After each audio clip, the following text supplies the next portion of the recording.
This is Pod Populi. Podcast for the people.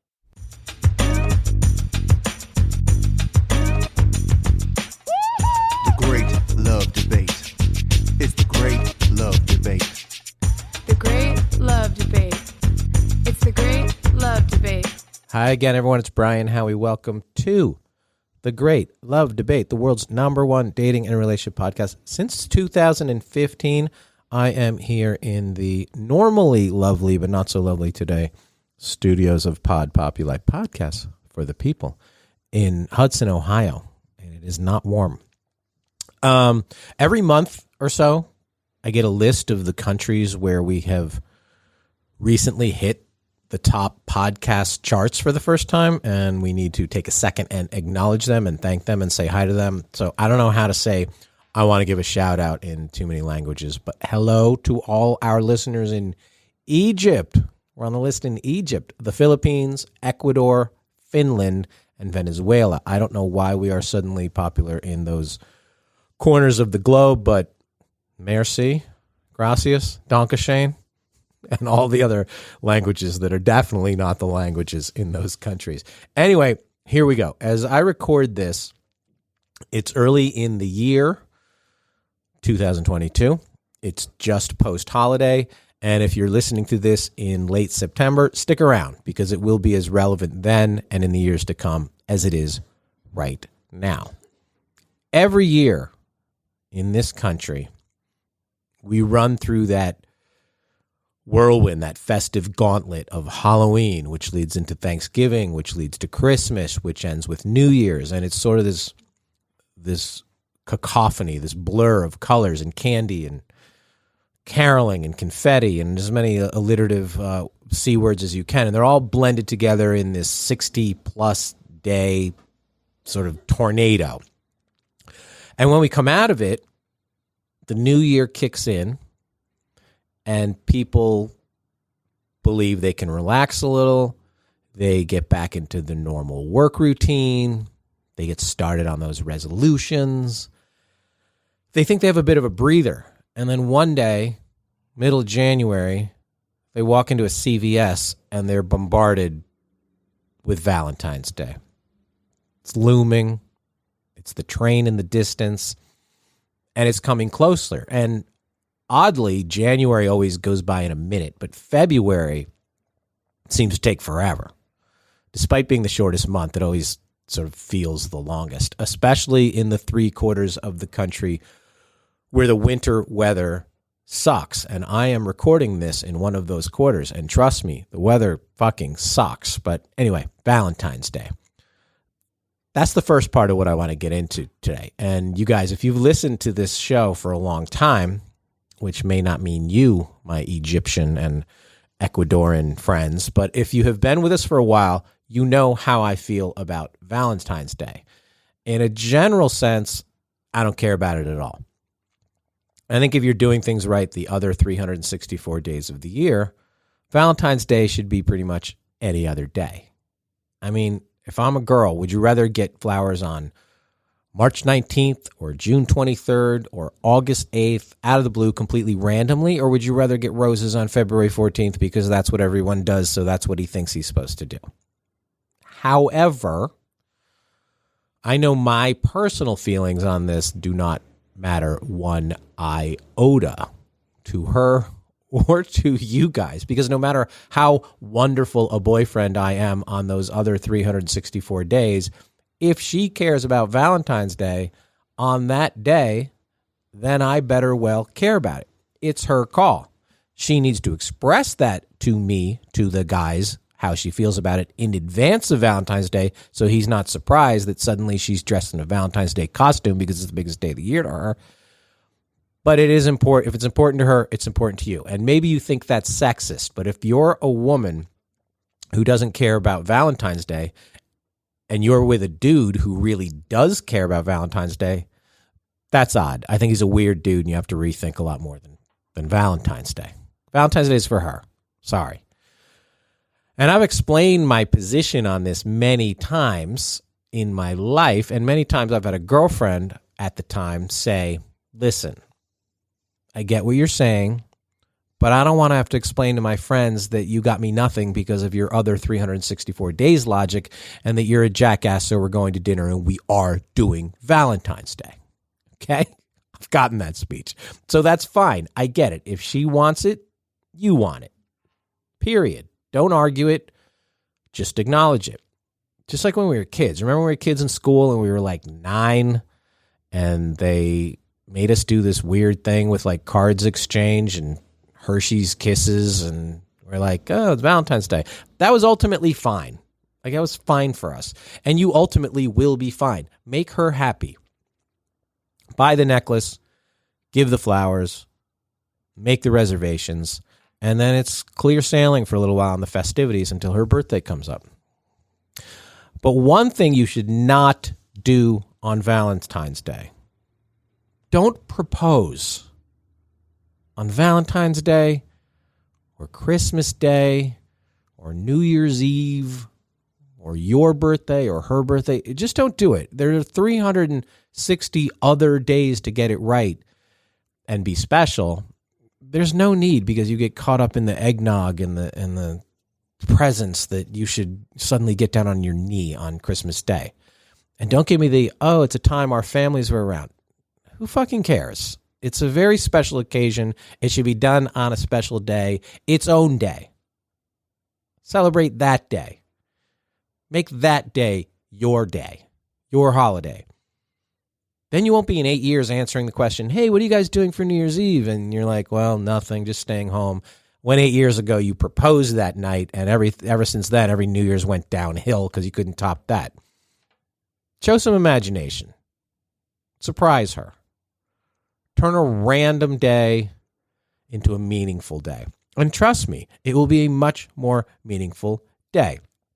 But on the Great Love Debate, we tend to skew a little more towards those of you who are not in relationships. So let me talk about Valentine's Day for you guys. We are in the middle of a 3-year cycle where Valentine's Day is the least important and is the least impactful on your life. And you're like, why? Because of the pandemic? No, not at all. It's because of the way the calendar falls. So last year, Valentine's Day was on a Sunday. This year, 2022, if you're keeping score, it's on a Monday. Next year, it's on the least impactful of them all, a Tuesday. I've been doing this podcast so long that I remember the last time it was on a Tuesday, and we talked about this.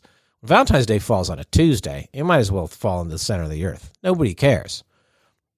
Sunday, Monday, Tuesday, those are the 3 nights of the week that people are least likely to be out. And for you Sunday fun day revelers, you're not still brunching at 8 p.m., I hope. So I don't want to hear about it. So if you're normally not out on those Sunday, Monday, Tuesdays anyway, you don't really have that FOMA. You don't really worry about missing out. You don't see couples in the restaurants because you're not in the restaurants. You don't see the happy boyfriends and girlfriends on the way to the theater because you're probably not out on those days in the winter. You're probably at the gym. None of it. So Valentine's Day for the collective single people, it's over in a flash. And then the 2 weekends that bookend it, they're free and clear of any festivities. It's not like when Halloween falls on a Tuesday and there's some parties before and parties after and people got to get multiple costumes and all that nonsense that seems to go on now. People love fucking costumes. They love it. Valentine's Day is on the day, comes and goes, and that's it. When it's on a Sunday, Monday, Tuesday, none of it matters. So you don't have to deal with any I hate Valentine's Day promos at your local bar, which does happen when it falls on a Friday or Saturday. No one's worrying about what everyone else is doing when February 14th is a Monday or a Tuesday. It's barely noticeable. You aren't missing a single thing. And if you're asked out for a date or a third date or a fifth date on the Thursday before or the Wednesday after, which would mean on February 10th or February 16th, it's because they like you. It's not because they have to.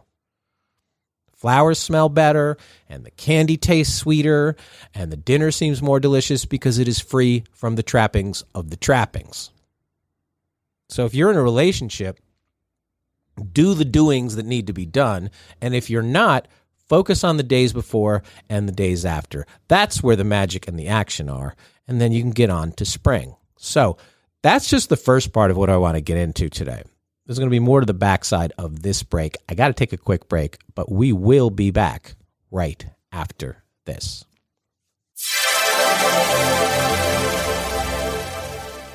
And we are back.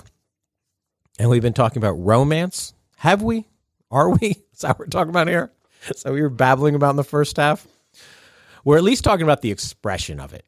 And maybe I am a rapidly aging asshole, but I love when people take the time to share how they feel in a moment or in a situation or in a relationship. I think it's important.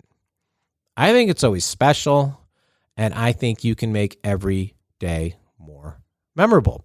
So a lot of people have asked me and continue to ask me, what relationship book would you recommend? Because they think all answers in a relationship book. I wouldn't even, excuse me, I wouldn't even recommend my own book, but people ask me, what relationship book would you recommend? And I think people are always expecting me to give some boring answer like The 5 Love Languages or Men Are From Mars or Think Like a Man or any of the other relationship books that have floated around over the last 2 decades. And maybe those books are fine. They're not for me. And I don't think they're for you either. The two that stand out and hold up for me, one is still, he's just not that into you. It's still spot on. Greg really did do a great job in drawing out what kind of relationship you really don't have. And it's just a really well laid out, packaged, and thought out book. It is. The book itself is just really, really well done. And it's got a lot of information and nuggets, and the tone of it is spot on. And that matters. But put that one over on the nightstand for a second. That's not really a relationship book. That's a real book about the relationship you don't want to have. So read that book, get out of the shitty relationship, and then read the book about the relationship that you do want to have, which was written by, of all people, the Reagans. President Reagan. Actually, he wrote the content, and then his wife, Nancy, she published the book, and she added a little bit, did some notes. But it was mostly written by Ronnie, and the book is called I Love You, Ronnie. That's I Love You, comma, Ronnie, not I Love You, Ronnie. And the subtitle is The Letters of Ronald Reagan to Nancy Reagan. I Love You, Ronnie, The Letters of Ronald Reagan to Nancy Reagan. It was written was put out about 20 years ago. It was written over a lifetime. And before you middle-aged progressives start rolling your eyes about his politics or her reputation as the blowjob queen of Hollywood, sorry, she was, allegedly, just hear me out. Every day, no matter what else was going on in his life or where he happened to be, whether he was traveling to make movies, when he was an actor, or when he was in his office in Sacramento when he was governor, or at the White House when he was president, or even, most importantly, I think, when he was simply sitting across the room from her, Ronald Reagan wrote letters to Nancy for a lifetime, for their entire relationship.